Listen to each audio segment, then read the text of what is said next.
Hello guys, ഇന്ന് നമ്മുടെ വണ്ടിയുടെ ഫ്രണ്ടിലെ രണ്ട് ഷോക്ക് അങ്ങ് മറിയിക്കാൻ കരുതി. അപ്പോൾ ഒരെണ്ണം നിലവിൽ പോയിട്ടുണ്ടായിരുന്നുള്ളൂ. എന്നാൽ പിന്നെ ഒരെണ്ണമായിട്ട് മാറാൻ പറ്റില്ലാത്തതുകൊണ്ട് നമ്മൾ രണ്ടെണ്ണം അങ്ങനെ മറിയിക്കാൻ കരുതി. അപ്പോൾ നമ്മൾ വന്നിരിക്കുന്നത് നമ്മുടെ കോതമംഗലത്തെ എക്സ്ട്രാ കെയർ കാർ വർക്ക്ഷോപ്പിലാട്ടോ നമ്മൾ വന്നിരിക്കുന്നത്. അത് നമ്മുടെ കോതമംഗലം ബൈപ്പാസിലാട്ടോ, അതായത് മൂന്നാർ റൂട്ടിൽ ബൈപ്പാസിലാണ് ഇതിരിക്കുന്നത്. അപ്പോൾ ഇവിടെയാണ് നമ്മൾ അത്യാവശ്യം വർക്കുകളൊക്കെ തന്നെ കൂടുതലും ചെയ്യുന്നത് ഇവിടെയാണ്. ഇവരായിട്ടാണ് നമ്മുടെ ഡീലിങ്സ്. ഇവരുടെ ഡീലിങ്സും വളരെ നല്ല രീതിയിലാണ്. അപ്പോൾ അതുകൊണ്ട് നമ്മൾ ഇവിടെയാണ് നമ്മുടെ ഇങ്ങനെയുള്ള കാറിൻ്റെ വർക്കുകളൊക്കെ തന്നെ ചെയ്യുന്നത്. ഇവിടെ എപ്പോൾ വന്നാലും തിരക്കാണ്, പക്ഷേ നമ്മളെ അവർ വേണ്ട രീതിയിൽ പരിഗണിച്ച് നമുക്കത് സമയത്തിന് ചെയ്ത് തന്ന് വിടാറുണ്ട്. അപ്പോൾ ഗബ്രിയലിൻ്റെ ഷോക്സറാട്ടോ, അതിപ്പോൾ അങ്ങനെ കമ്പനി പേരുണ്ടെന്നേ ഉള്ളൂ. നമ്മളങ്ങനെ നോക്കിയില്ല. നമ്മൾ എല്ലാവരും ഇപ്പോൾ കൂടുതൽ യൂസ് ചെയ്യുന്ന ഒരു ഇത് നോക്കി നമ്മളങ്ങനെ എടുത്തുവെന്നേ ഉള്ളൂ. ഇത് വലിയ കുഴപ്പമില്ലാത്തൊരു ഷോക്കാണ്. ഇതിന് ഒരെണ്ണത്തിന് 1800 രൂപയായിട്ട് വരുന്നത്. അപ്പോൾ നമ്മൾ രണ്ടെണ്ണം വാങ്ങിച്ചു. അപ്പോൾ അതിൻ്റെ മോൾഡിങ്ങും കാര്യങ്ങളൊക്കെ അതിൽ തന്നെ ഉണ്ട്. നമ്മൾ സെപ്പറേറ്റ് ഒന്നും മേടിക്കേണ്ട കാര്യമില്ല, ഈ കിറ്റിൽ തന്നെ എല്ലാം തന്നെ നമുക്ക് കിട്ടുന്നതാണ്.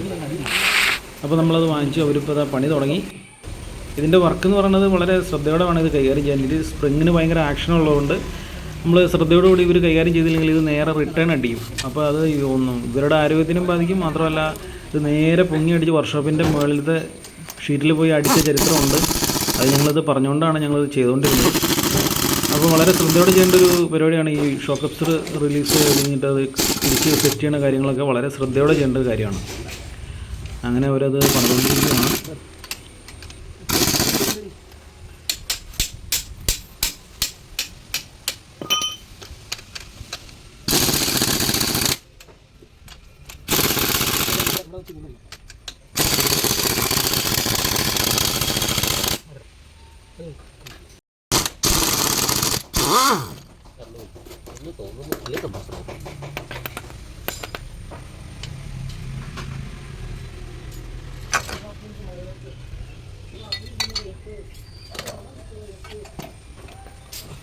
അപ്പോൾ ഇവരെല്ലാം റിലീസ് ചെയ്ത് കഴിഞ്ഞു. പഴയ എന്നെല്ലാം പിടിച്ചെടുത്ത് കഴിഞ്ഞു. ഇനി നമുക്ക് പുതിയ കവറ് പൊട്ടിക്കാം. ഗബ്രിയലിൻ്റെ പുതിയ ഷോക്കിൻ്റെ കവറ് പൊട്ടിക്കുകയാണ്.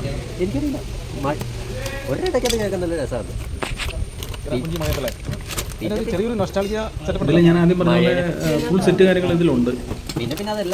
ഇതൊക്കെയെന്ന് പറഞ്ഞാൽ ഇപ്പോൾ നമ്മൾ ഷോക്ക് പോയി എങ്ങനെ മനസ്സിലാണെന്ന് വെച്ച് കഴിഞ്ഞാൽ ഇത് നമ്മൾ വലിച്ച് ഇതിപ്പോൾ അവർ കാണിക്കും, കണ്ടോ. ഇത് വലിച്ച് നേരെ മേളിലേക്ക് വെച്ച് കഴിയുമ്പോൾ ഇത് ഓട്ടോമാറ്റിക്കായിട്ട് തനിയെ ഉള്ളിലോട്ട് തന്നെ പോകും. അതാണ് ഷോക്കിൻ്റെ ശരിയായിട്ടുള്ള പ്രവർത്തനം. കണ്ടോ, താഴത്തേക്ക് പോകുന്നുണ്ടാവുക. ഇതാണ് ഒറിജിനൽ ഷോക്കിൻ്റെ ശരിയായിട്ടുള്ള പ്രവർത്തനം. അപ്പോൾ നമ്മുടെ മറ്റുള്ള രണ്ട് ഷോക്കും ഇതുപോലെ നമ്മൾ വലിച്ച് വെച്ച് കഴിഞ്ഞാൽ തിരിച്ച് പോകണമെങ്കിൽ ഒരു ചാൻസും ഇല്ല. എത്രയൊക്കെ മസിൽ പിടിച്ചാലും ആന ചവിട്ടിയാൽ താന്നു പോകും. പക്ഷേ ഞാൻ പറയുകയാണ്, അത് പോയ സാധനം ഒരു രീതിയിലും പിന്നെ പ്രവർത്തനക്ഷമമല്ല. പിന്നെ മറ്റുള്ള സാധനങ്ങൾ നമ്മൾ ഈ പോയ സാധനം വീണ്ടും ഇട്ട് ഓടിക്കുമ്പോൾ മറ്റുള്ള വണ്ടിയുടെ മറ്റുള്ള സാധനങ്ങളും പോയിക്കൊണ്ടിരിക്കും. അതുകൊണ്ട് കഴിവത് എത്രയും പെട്ടെന്ന് മാറാൻ ശ്രമിക്കാം. അപ്പോൾ അവർ പുതിയ ഇതിലോട്ട് നമ്മുടെ സ്പ്രിങ് കാര്യങ്ങളൊക്കെ സെറ്റ് ചെയ്തുകൊണ്ടിരിക്കുകയാണ്. അതും ഒരു റിസ്ക്കുള്ള ജോബാണ്. അവർ വളരെ ശ്രദ്ധയോടുകൂടി ചെയ്തുകൊണ്ടിരിക്കുകയാണ്. അങ്ങനെ നമ്മുടെ രണ്ടാമത്തെ ഷോക്കും അവർ ഏറെക്കുറെ സെറ്റ് ചെയ്ത് കഴിഞ്ഞു. ലാസ്റ്റ് പരിണാമഘട്ടത്തിലെത്തി. ഇനി അത് നമുക്ക് നമ്മുടെ വണ്ടിയിലേക്ക് സെറ്റ് ചെയ്യാം. സെറ്റായി കഴിഞ്ഞ് ജസ്റ്റ് ഒന്ന് ഓടിച്ച് നോക്കും കൂടെ ചെയ്ത് കഴിഞ്ഞാൽ പിന്നെ നമുക്ക് തിരിച്ച് പോരാം. അപ്പോൾ അത് ലാസ്റ്റ് നമ്മുടെ വണ്ടിയിലോട്ട് സെറ്റ് ചെയ്തുകൊണ്ടിരിക്കുന്ന രംഗമാണ് ഈ കാണുന്നത്.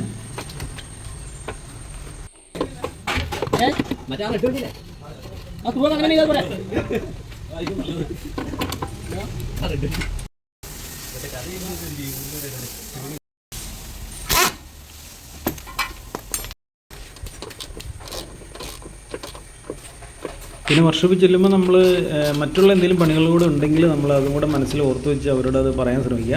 അല്ലാതെ നമ്മൾ വണ്ടി അവിടെ നിന്ന് എടുത്തു കഴിഞ്ഞിട്ട് എന്നെപ്പോലെ നിങ്ങൾ അയ്യോ ആ പണിയുടെ കാര്യം പറഞ്ഞില്ലല്ലോ, അയ്യോ ഈ കാര്യങ്ങൾ ഈ പടപ്പിൻ്റെ കാര്യം പറഞ്ഞില്ലല്ലോ, അങ്ങനെയുള്ള ചിന്താഗതികളൊക്കെ എല്ലാവർക്കും തന്നെ ഉണ്ടാവും. അപ്പോൾ പരമാവധി നമ്മൾ വർക്ക്ഷോപ്പിൽ കയറുമ്പോൾ തന്നെ അത് അവരോട് ഓർമ്മിപ്പിക്കാൻ ശ്രമിക്കുക.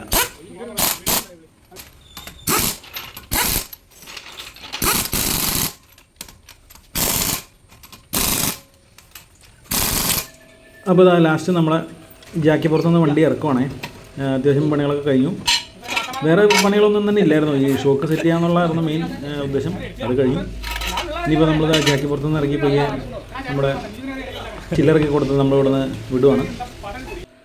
ഇനി പോയി ഒന്ന് അലൈൻമെൻറ്റ് ചെയ്യണം. അലൈൻമെൻറ്റ് വേണ്ടി കയറ്റിലേക്ക് പോകണം. ഇതിന് 2:30. അപ്പോൾ ഓക്കെ പോയി. അത് അന്നേരം എടുത്തിട്ട് പോകാൻ ഒന്നര കൊള്ളല്ലേ.